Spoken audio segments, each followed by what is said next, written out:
¿Qué más? Bueno, la columna sigue en este momento, se los dije, López y sus 15 carnales. Desde el 23 de noviembre de 2017, ¿sabe usted qué fecha es esta?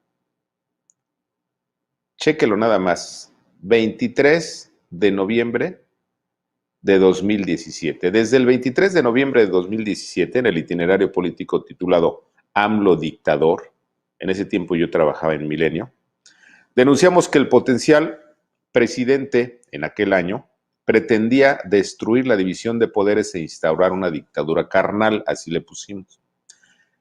Luego regresamos al tema de los carnales de López Obrador en dos entregas, la del 20 de noviembre de 2018 y el 13 de noviembre de 2019, siempre con datos duros de que en el gobierno de Obrador la democracia mexicana estaba en peligro. Es decir, que 8 meses antes de la elección presidencial, que un año antes de que AMLO asumiera la presidencia y desde hace más de 3 años, aquí advertimos lo que hoy es uno de los mayores escándalos del nuevo siglo mexicano: la muerte de los contrapesos, el fin de la división de poderes y el ya innegable nacimiento de la dictadura de López Obrador. Y el tiempo, siempre implacable y terco, de nuevo nos dio la razón. A pesar de que, como lo demuestran todas las hemerotecas en donde está nuestro trabajo periodístico, en todos los casos la respuesta de los fanáticos lopistas fue el insulto, la difamación, la calumnia y hasta la amenaza de muerte. Y para quienes nos tildaron de exagerados, alarmistas y que aquel 23 de noviembre de 2017 aseguraban que Obrador era un demócrata, vale recordar que en los últimos 25 años, los gobiernos de Zedillo, Fox, Calderón y Peña, uno de los instrumentos políticos más rentables de la llamada izquierda era justamente la sensata crítica a los afanes presidenciales por apoderarse del control total de las instituciones del Estado. Hace poco más de una década, por ejemplo, en los gobiernos de Felipe Calderón y de Peña Nieto, apareció la expresión carnal, alusiva a la tentación presidencial por colocar a incondicionales amigos y parientes en puestos clave de otros poderes y o al frente de los novedosos órganos autónomos, como el INE, entre otros. Pero especialmente con Peña Nieto cobró carta de naturalización la figura de carnal, que no era otra que el incondicional, el hermano, el amigo y el cuate colocados en puestos relevantes de un poder alterno o de un poder paralelo. De esa manera, por ejemplo, Peña fue perseguido por el fanatismo lopista porque designó titular de la PGR a Eduardo Medina Mora, a quien luego llevó a la corte. A Peña le endilgaron que tenía un procurador carnal y otro carnal como ministro de la corte. Lo ridículo es que hoy, con López Obrador como presidente, los carnales del tabasqueño están en los 3 poderes, en todos los estados, con gobernadores de todos los partidos y con los superdelegados, además de los principales órganos autónomos. Pero peor aún, los carnales de López están hasta en los medios públicos y privados y entre no pocos periodistas lacayos, escuderos de la propaganda oficial y promotores de la cultura del engaño y la mentira. Por eso, a continuación enumeramos los 15 más importantes carnales de López Obrador. 1. Uno de los carnales más abyectos de AMLO se llama Ricardo Monreal, líder del Senado, quien entregó el servilismo total de la llamada Cámara Alta al servicio del presidente y quien es capaz de las peores lambisconerías, ya que cree que Obrador lo hará presidente. 2. Durante los primeros 2 años de la gestión de López, el mayor carnal del presidente en la Cámara de Diputados fue Mario Delgado, pastor de los borregos de Morena en San Lázaro y actual presidente del partido Morena. Delgado es capaz de los mayores actos de servilismo para ganar el aplauso de su jefe. 3. El presidente de la Suprema Corte, Arturo Saldívar, es el mayor carnal de López Obrador en el Poder Judicial. Y el ejemplo de la sumisión de Saldívar lo vimos en días pasados cuando sin chistar mandó a la judicatura la carta de López contra el juez Juan Pablo Gómez Fierro, el primero en otorgar un amparo provisional contra la reforma eléctrica de López. 4. La señora Rosario Piedra es la presidenta ilegal e inconstitucional de la CNDH. Pero su peor cargo es el de carnala del presidente. Fue notorio su silencio y complicidad en el escándalo por la imposición del violador Félix Salgado Macedonio al gobierno de Guerrero por parte del presidente. ¿Y dónde quedó la memoria de la señora Rosario Ibarra de Piedra? Todos la olvidan. 5. Durante décadas, la titularidad de la Fiscalía General fue una posición que se le adjudicaba al presidente, de la Procuraduría General, perdóneme, de la PGR. Fue una posición que se le adjudicaba al presidente. En el gobierno de Peña se enmendó la Constitución para convertir la PGR en Fiscalía General de la República, la cual tendría autonomía del Poder Ejecutivo. Sin embargo, AMLO impuso como primer fiscal general a su lacayo Alejandro Gertz Manero, quien hace el trabajo sucio del jefe. Y los ejemplos son la persecución contra Rosario Robles, en un caso, y contra el gobernador de Tamaulipas, Cabeza de Vaca, entre otros. 6. ¿Pero acaso el mayor escándalo es el del titular de la Unidad de Inteligencia Financiera de Hacienda, Santiago Nieto, quien se ha convertido en el carnal más servil del gobierno de López para llevar a cabo la persecución de los enemigos y adversarios del presidente? El 20 de noviembre de 2018 titulamos así la entrega del itinerario político, El carnal de las estrellas. Como queda claro, el título hacía referencia a que el dueño de Televisa, Emilio Azcárraga, había pasado de integrante de la mafia del poder al mayor carnal mediático de López.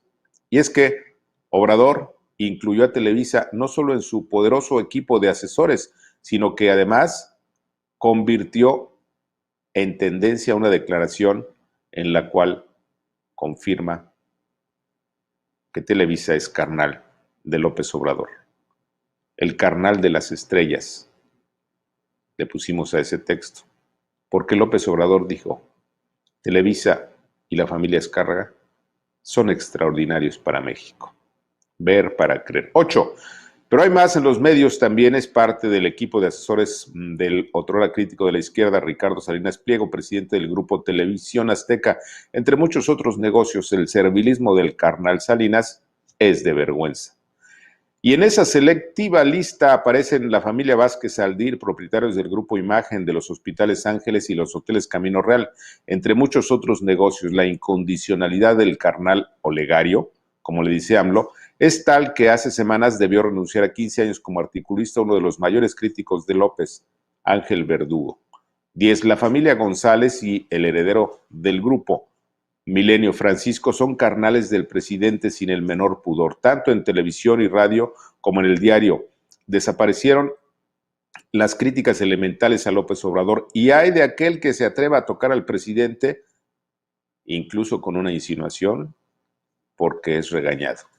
11. En Radio Centro es de vergüenza el nivel de lambisconería de sus concesionarios, y es que la familia Aguirre y los Panchos, como motejan al padre y al hijo de ese grupo, no tienen límite para doblar la cerviz a favor de López Obrador.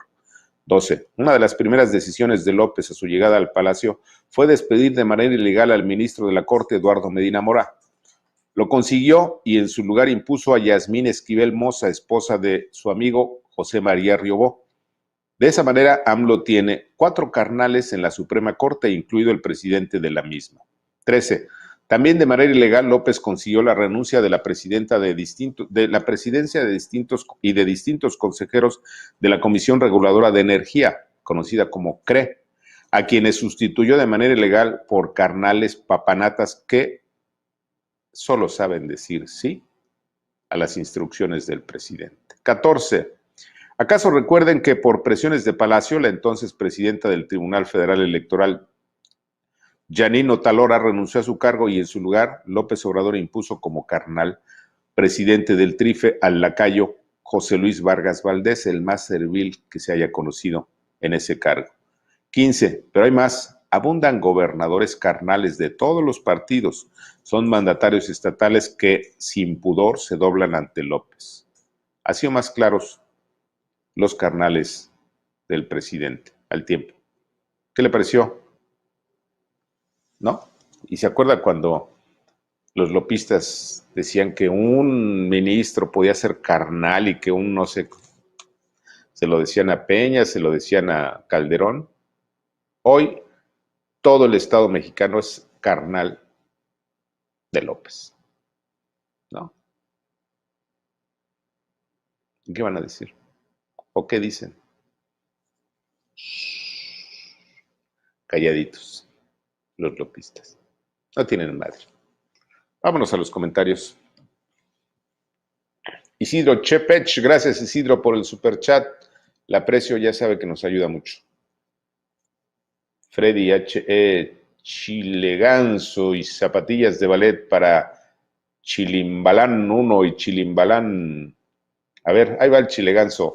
Ahí está su chile y su ganso.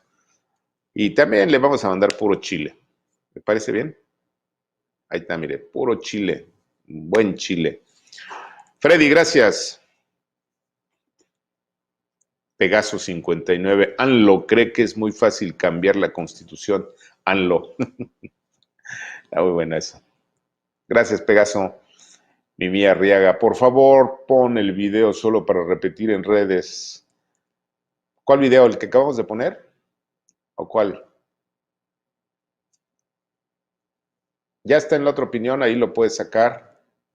Ya sabe, ¿no? Aquí facilitamos todo lo que ustedes nos pidan. J. Alarco, sin apellido. Lo peor es que mucha gente que trabaja en el partido en turno no tiene ni idea de lo que hacen al promover a la 4T. Tiene razón. Sí, estos jóvenes no tienen la menor idea de que están haciéndole un grave daño al país. Pero bueno. Freddy, don Richard, nunca habíamos tenido problemas de agua en Tlanepantla hasta que llegó Morena, para que vaya viendo. Hay un problema severísimo en el Cutzamala. Acuérdense que el río Cutzamala es el caudal de ese río que está en el Estado de México, que nace en el Estado de México. El caudal era el que alimentaba buena parte de la Ciudad de México. ¿Pero qué cree? Que recientemente bajó el caudal a niveles ya preocupantes. Y además no se han hecho las obras pues para prevenir y para que las cosas sean mejores. ¿Por qué? Pues porque no le quieren invertir a nada. Todo el dinero lo gastan en cuestiones electorales. Azarías Tobit, saludos, don Ricardo, tarde, pero con gusto de saludarlo desde Guadalajara. Ya puse mi like, gracias, le aprecio mucho, son muy gentiles. Manuel Álvarez, señor Alemán, acabo de vacunar a mi madre de 87 años, está muy feliz. Qué bueno, Manuel. Le mando un fuerte abrazo